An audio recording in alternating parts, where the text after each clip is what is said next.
여러분 안녕하십니까, 진성호입니다. 지난주 이준석 대표를 포용한 윤석열 후보, 사실 이준석 대표는 당대표직에서 쫓겨날 뻔했습니다.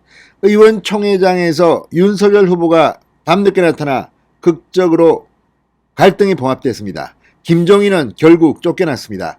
자, 그리고 난 뒤 본격적인 윤석열 후보의 선거 캠페인이 시작됐습니다. 여성가족부 폐지, 이 장병 봉급 월 200만원, 무고죄 형량 강화. 자, 젊은 남자들이 특히 좋아할 만한 그런 정책들이 나왔고, AI 윤석열 59초짜리 유튜브 쇼츠 영상 정책 발표. 아무튼 상당히 간결하면서도 국민들에게 쉽게 쏙쏙 정책을 전달하면서 윤석열의 지지율이 오르기 시작했습니다. 특히 2030 지지율이 오르기 시작했습니다. 자, 어젯밤 TV조선에 나온 이준석 대표, 이제는 윤석열 후보나 선대위 험담은 하지 않습니다. 내부적으로 돌아가는 이야기, 그리고 무엇보다 안철수 후보에 대한 경계, 이재명 후보를 잡을 방안 이야기하기 시작했습니다. 그리고 오늘 아침 발표된 3개의 여론조사, 하나는 이재명과 윤석열이 동률이었습니다. 2개는 윤석열이 이재명을 따라잡았습니다. 하나는 박빙으로 따라잡았고 또 하나는 크게 앞섰습니다. 자, 안철수의 지지율은 13, 14% 정도 나왔지만 안철수의 지지율 상승은 눈에 뚜렷합니다. 그럼에도 불구하고 이제 윤석열 후보가 제대로 선거 캠페인을 시작했기 때문에 이제 정권 교체가 훨씬 더 가까워 보입니다. 그러나 안심하면 안 됩니다. 지금 윤석열 후보를 주목하는 사람들, 오늘 말실수 안 한 게 나을 때다, 뭐 이런 말까지 합니다. 실제로 윤석열 후보가 본격적인 선거 캠페인에 돌입하면서 오히려 이재명 후보의 말실수가 나오고 있습니다. 자, 이런 가운데 지금 국민의힘, 여의도연구원 등 내부 여론조사 이틀에 한 번 정도 한다고 합니다. 그런데 판세가 상당히 충격적으로 변하고 있는 것으로 보입니다. 이 선거법상 구체적인 수치를 발표할 수 없지만 이준석 대표가 어젯밤 TV조선 인터뷰, 그리고 방금 전 CBS 라디오에 출연해서 내부 흐름을 말했습니다. 상당히 자신감이 묻어납니다. 그만큼 내부 여론조사가 충격적, 뜻밖으로 나왔다고 합니다. 진성호의 직설 시작합니다. 방송에 앞서 아직 진성호 방송의 구독자가 아니신 분은 붉은색 구독 버튼 눌러주십시오. 더 좋은 방송으로 보답하겠습니다. 이준석 대표가 윤석열 지지율과 관련해서 상당한 반등세가 있었다. 그러면서 오늘 아침 발표된 여론조사에 고무된 반응을 보였습니다. 어젯밤에는 말은 못하고 혼자 표정이 볼만했습니다. 그리고 이틀밖에 걸리지 않았다고 했습니다. 그게 무슨 말이겠습니까? 6일날입니까? 이준석이 살아났습니다. 윤석열이 봐줬습니다. 그리고 7일, 8일 이틀.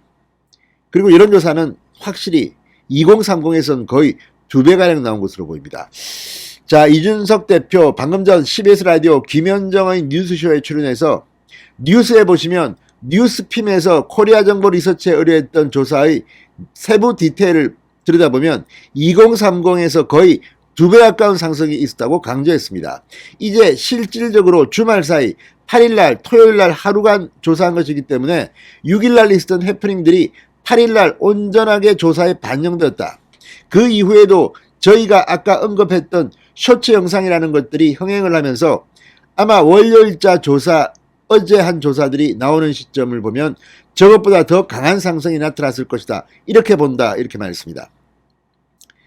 이런 것들이 충분히 반영되려면 일주일 정도는 걸릴 겁니다. 아마 이번 주 말조사 발표 같은 것을 보면 윤석열의 급반등이 더 분명해 보일 것입니다.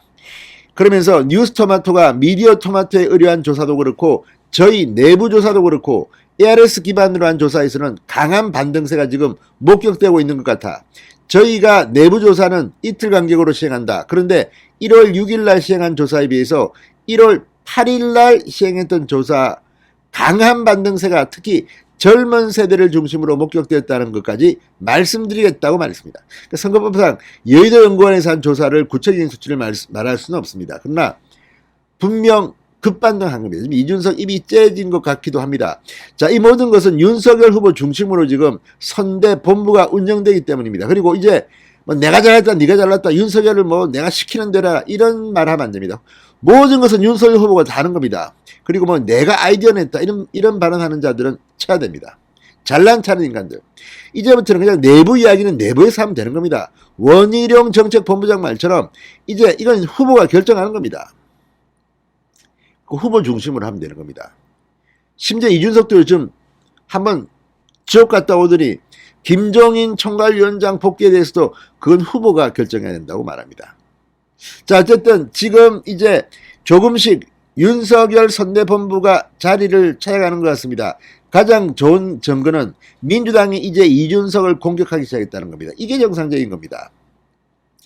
자, 지금 가장 위기는 국민의힘 선대위의 위기는 안철수가 아닐까 생각합니다. 이재명은 박스권에 갇혀 있습니다.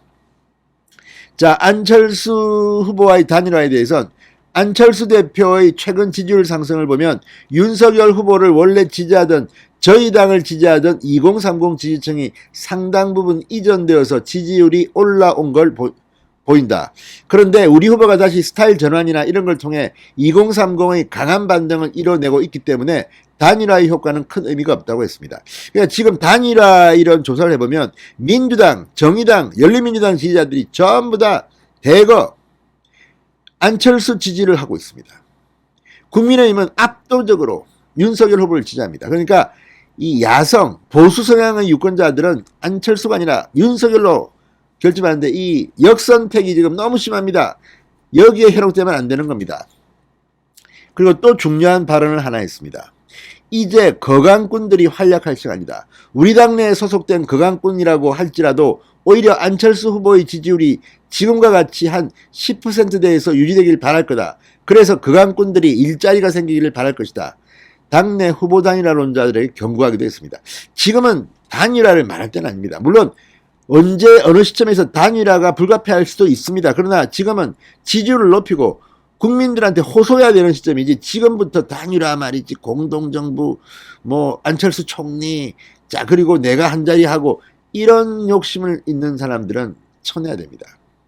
무엇보다 지금 뭐 공천 문제도 그렇습니다. 재보궐선거 5군데인데 그중 서울 서초 갑과 뭐 대구 중남구는 굉장히 좋은 지역구입니다. 공천 이꼴 당선이라는 건데 이런 자리일수록 공정하게 해야 됩니다. 또 뭐 흑심을 품고 말이죠. 이거 뭐 제가 아부해가지고 이거 따내고 이런 거 없습니다. 아무튼 이제 국민의힘은 개혁을 해야 됩니다. 지금 국민의힘의 105명의 현역 의원들 지금 누가 열심히 뛰고 있습니까? 민주당은 많은 의원들이 지금 윤석열을 공격하는데 이재명을 제대로 비판하는 사람 뭐 김은혜, 뭐 박수영, 뭐 장재원 아무튼 여러 명 있습니다만 눈에 띄게 활동하는 사람이 적습니다. 각자의 자리에서 열심히 뛰어야 합니다. 아무튼 이준석의 말을 보면 나 말은 못하겠고 내부 조사는 정말 좋다는 걸 보여줍니다. 이 분위기 그대로 쭉 가야 됩니다. 진성호의 직설이었습니다. 여러분 감사합니다.